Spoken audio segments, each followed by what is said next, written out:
Hello everybody, this is a quick video to show you how to use PowerPoint when you are creating your classroom diagram. So I've just opened up a blank page in PowerPoint. I've deleted the text boxes that show automatically, and I thought I'd just show you some tips and tricks for how to create some shapes. So for example, if I wanted to create a preschool room, I might add a reading corner. So I'm going to click Insert and click Shapes, and I'm going to choose Rectangle. And so this is going to be a bookshelf. So just watch what I do. You can create different shapes. So I've created a rectangle. I'd like to shape fill, and I'm going to make it look like a timber bookshelf. And I'm going to make this a corner bookshelf. So I'm going to copy by clicking on that, and then Control C to copy, Control V to paste. You can move shapes around. So that's starting to look a little bit like a timber bookshelf. Now what you can do as well, if you want to be really particular and not have any outlines, you can highlight the shape by double clicking and then find the line, shape outline, and you could click no outline. So I might do that. And now if I wanted to move my bookshelf around, it's a bit annoying to move the two rectangles. So what you can do to create one bookshelf is click one side and then hold your control key down, and I think if you're on a Mac it is the command key, and then click this other rectangle, right click and click group, and it will turn it into one shape.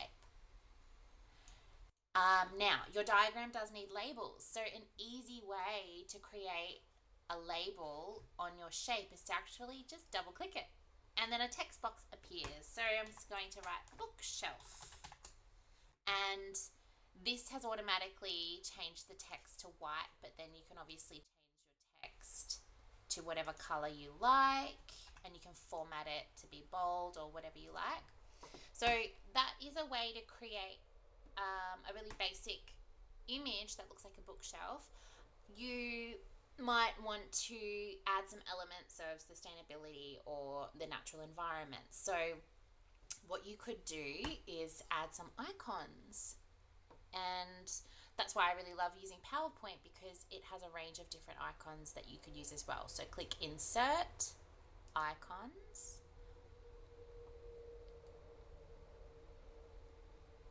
and then you can search for different icons and symbols that are simple and they look quite effective. So let's say I would like to find something that looks like an indoor plant. This will do. Insert. And I would like to show that it's sitting on the bookshelf.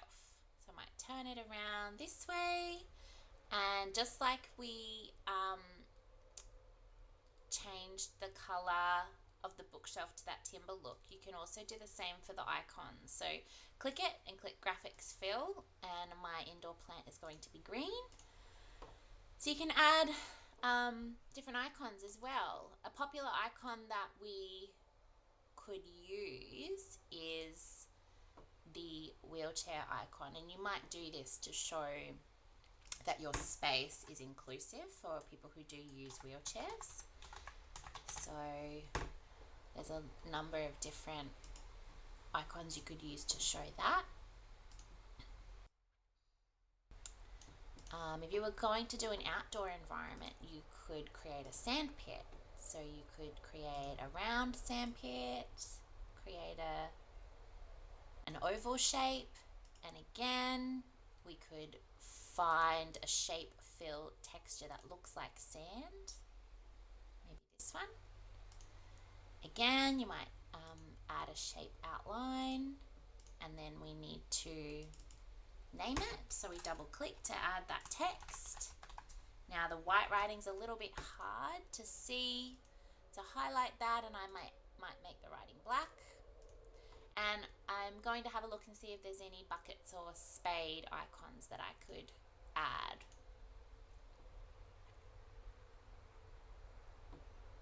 Let's see, they've got a bucket icon.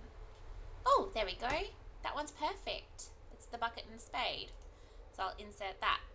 And I might like to change the color again. Maybe red. And if I wanted to put another bucket and spade, I would click the icon, Control C, Control V, perhaps move that one over here. I could change the color of that one if I felt like I wanted to. So yeah, have a play around with PowerPoint to create your diagram. If you're wanting to add those really detailed labels, which is a requirement of the task, you can create a text box and you can type your labels in there. So in the sandpit there are a number of resources for children to choose. So that's just an example, and you can actually put borders around your text boxes, doing it the same way, as the shapes. Where did it go? There we go. You could center that if you wish. So take some time to explore all of the different areas on PowerPoint. Using those shapes and icons, you can actually create something that looks really effective.